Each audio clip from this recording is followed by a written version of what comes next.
new soccer ball.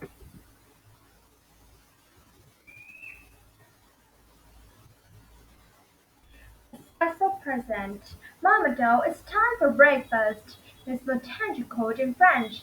There's a birthday present for you. Mamadou ran into the kitchen and saw a shiny new soccer ball on the table. He smiled, jumping up and down with excitement. Can I take the ball to school with me, please? Asked Mamadou. Of course, Mrs. Motanji said, but be careful with it. At school, Mamadou put his soccer ball under his desk. All through morning lessons, he kept quietly tapping the ball with his foot to make sure it was still there. Finally, it was recess time. Mamadou grabbed the ball and ran outside. He dribbled over his friend Omar. He started passing the ball back and forth. Soccer was Mamadou's favorite sport. Since arriving to the United States and starting school 2 months ago, he had played soccer every day during recess. One classmate, Omar, always played with him. Omar's family was from Senegal. So he knew better than anyone how Mamadou felt. There weren't many other immigrant kids at his new school, and everyone here called the sport soccer. Back home, he and his friends called it football. Mamadou wondered why American football wasn't called handball, because players use their hands more than their feet. English was such a new and strange language. Mamadou was still getting used to it and to everything in this new home.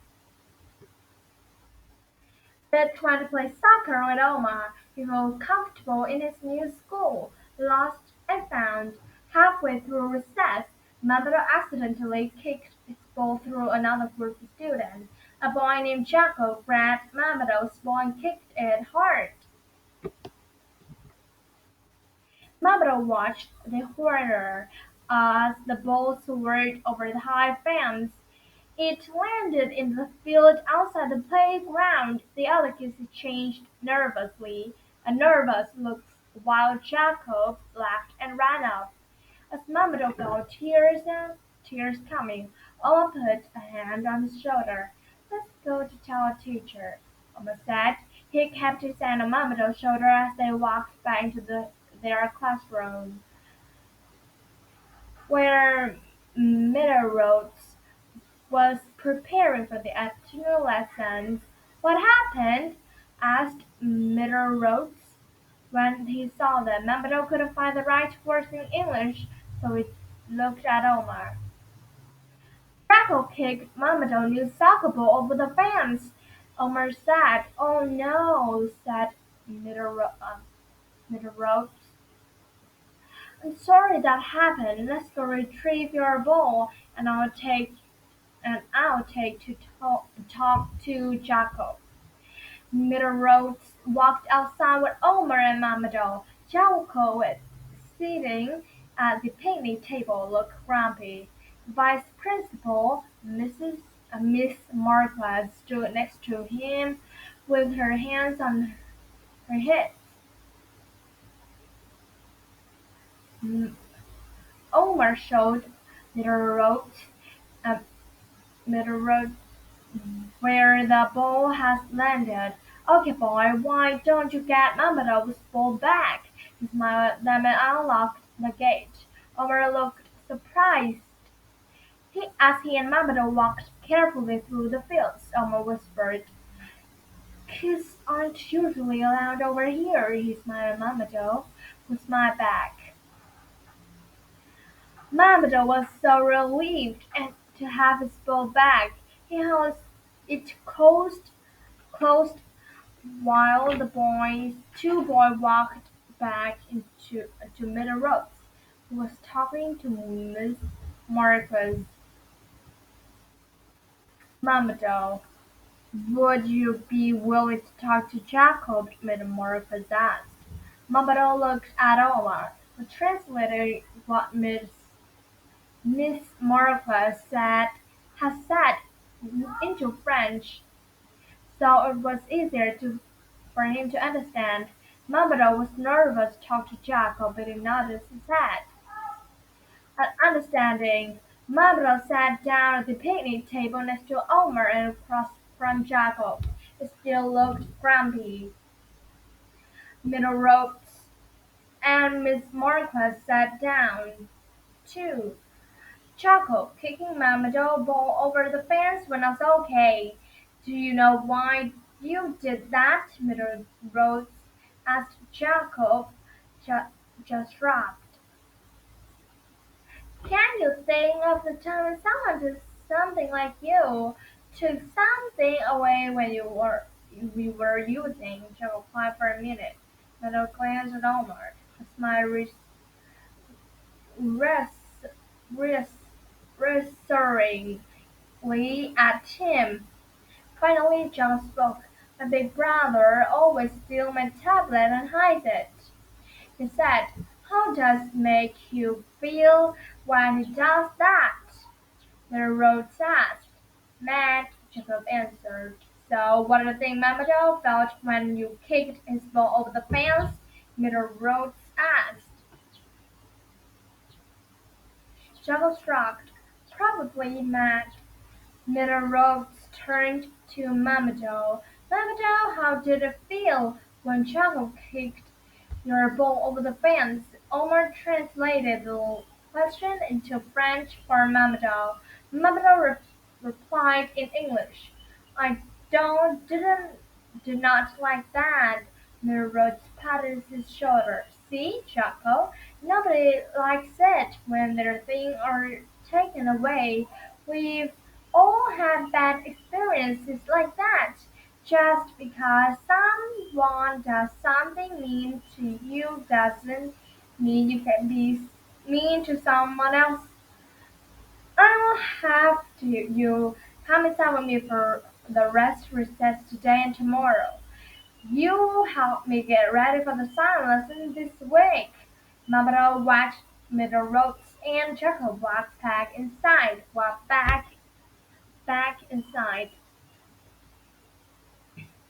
Miss Marquez turned to Mamadou and Omar.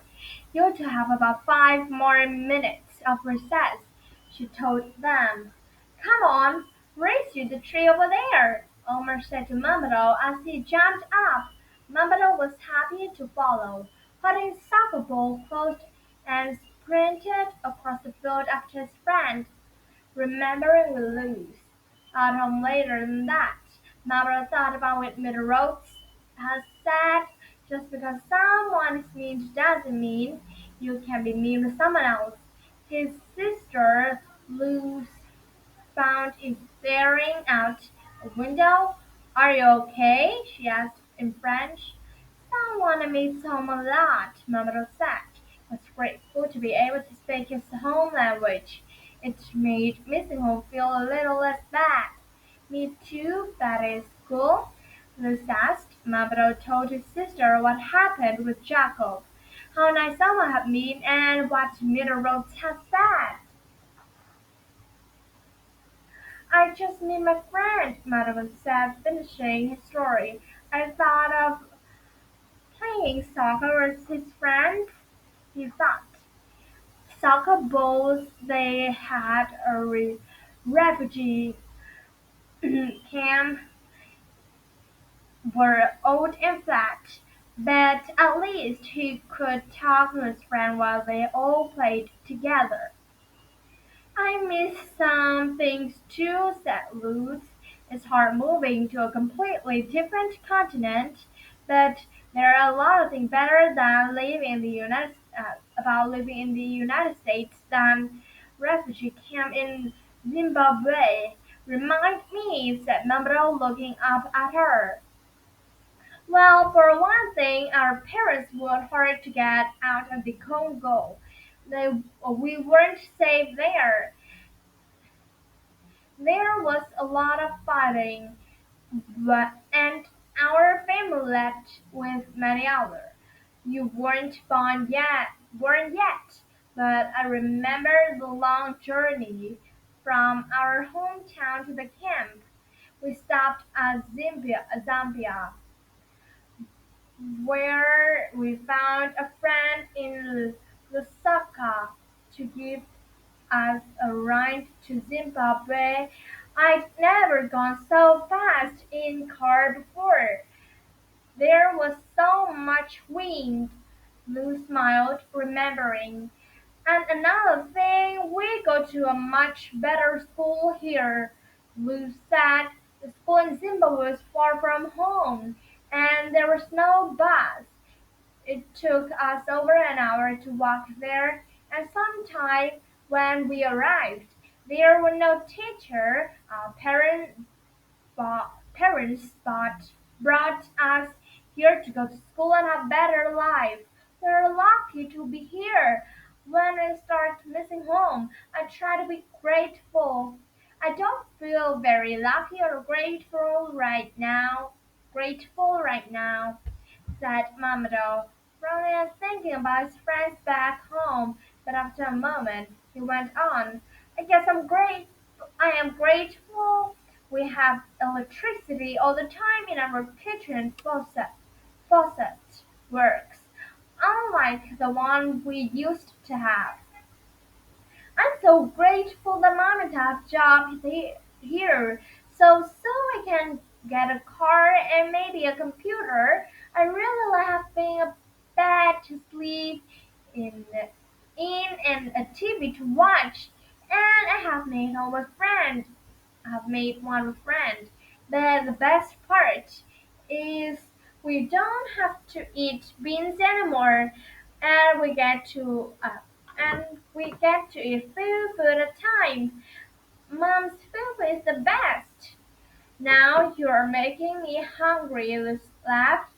Come on, let's help make dinner. A new start. The next day, Mamoru took his soccer ball to school again. He was feeling much better and talking with his sister. At recess, he had overpassed the ball back and forth. About halfway through the recess, a few other kids came over and asked to play with them.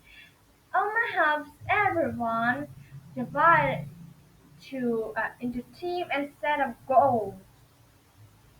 It was the best day he had at his new school. He scored 2 goals. By the time the teacher blew and the whistle at the end of recess, Mamara high-fived 3 of his new classmates. He was feeling grateful like Lou said last night. He and as he settled back into his classroom, Jacob shuffled up to him. Mabel was anxious, but Middle Roads were there too. Jacob liked to say something to you, Middle Road said. I'm sorry I kicked your boy yesterday, Joe said. I won't do it again. Mabel was quiet for a moment, translating words Jacob's words in his head. Then Mabel nodded and said, Okay, thank you. Jacob held out his hand and Mabel shook it. Omar flashed Mabel a thumbs up for his desk. Things were going to be okay. They weren't perfect, but Mabel was grateful that he didn't have to figure everything out all at once. He was grateful for a lot of things, teacher and his family, his new friends, and of course his new soccer ball.